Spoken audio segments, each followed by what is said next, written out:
Denis Brognard, il commence à chaque fois ses vidéos en faisant « Ha !» comme ça pour attirer l'attention. Je me disais, quelle expression je pourrais faire? Oh. Oh, je vais faire Denis Brognard.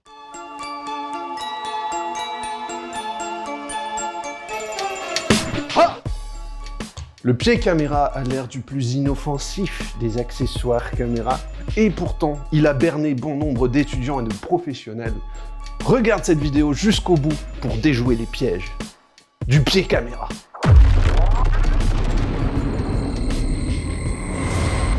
Donc premier piège, c'est de ne pas savoir quel plan on va faire. Parce que quand tu as la caméra qui est déjà sur le pied, il y a un risque, c'est de se dire, bon, a priori, je vais faire un plan par là, je vais pas bouger, je vais garder mon pied à hauteur et je vais filmer comme ça, en zoomant et tout. Non, non, ça marche pas comme ça. Il faut que tu saches à l'avance quel plan tu vas faire et que tu adaptes la hauteur de ton pied avec les branches, ici ou en bas. Pour plus de sécurité, je peux adapter la base. Je peux écarter un peu mes branches pour avoir plus d'appui sur mon pied. Donc là, je vais faire la démonstration. La caméra vient sur cette plaque. Pour enlever cette plaque, on desserre ce petit bitonio. La plaque coulisse. J'appuie sur le bouton de sécurité et je retire. Je vais utiliser la vis qui est dessus. Ça peut être une vis 1/4 de pouce standard. C'est fixé en dessous de la tête, si tu les cherches. Ou ça peut être la vis 3/8 de pouce pour les caméras plus balèzes. Je vais utiliser la C100. Sous ta caméra, tu as un pas de vis.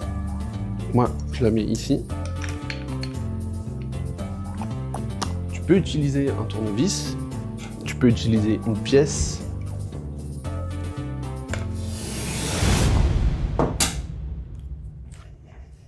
Et je la glisse dans le sens de glissage. Parce que si je la fais glisser dans ce sens-là, je vais juste bloquer tout le système, là, voilà, je ne pourrai plus la retirer. Non, il y a une flèche, tu suis la flèche. On doit faire la bulle. Tu as un niveau qui est là, et ça te permet de faire l'alignement horizontal. Donc, tu t'arranges pour que la bulle, elle soit dans le centre du rond de ton truc, là. Voilà, là je serre, et je sais que mon plan va être bien aligné. Après, ça peut être une intention de débuller, de faire un vrai plan Dutch angle.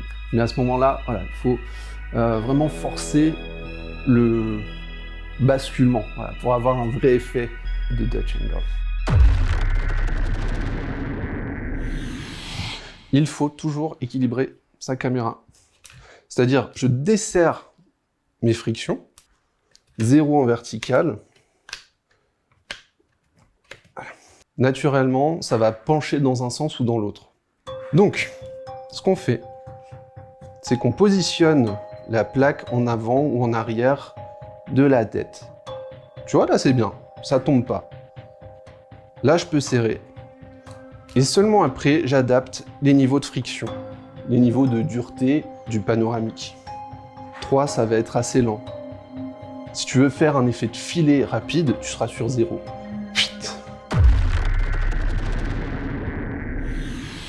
Donc ça marche parce que le poids de ma caméra est adapté à la charge que peut supporter le pied. Encore un autre piège. Le Ace MGS, il peut porter jusqu'à 4 kg. Donc là, ça va, j'ai une caméra qui est pas trop lourde. Si je mets ma caméra Ursa qui est tout équipée là doit faire 6, 7, 8 kilos, je sais pas. Qu'est-ce qui se passe si je te donne un truc et ça pèse 1 tonne, bah tu t'écrases. Le pied, ça va être pareil, il va... Les branches vont s'affaisser, ça va tomber. Tu dois adapter le pied que tu choisis à la caméra que tu choisis. En théorie, tu vois, ça pèse 7-8 kilos, ça peut porter jusqu'à 10 kilos, ça devrait le faire. Sauf que regarde la taille de la plaque. Ma caméra, elle va quand même pencher en arrière. Donc pour ça, il faut utiliser un accessoire. C'est une plaque de décentrement. Cette plaque va nous permettre d'avoir une grande amplitude pour équilibrer la caméra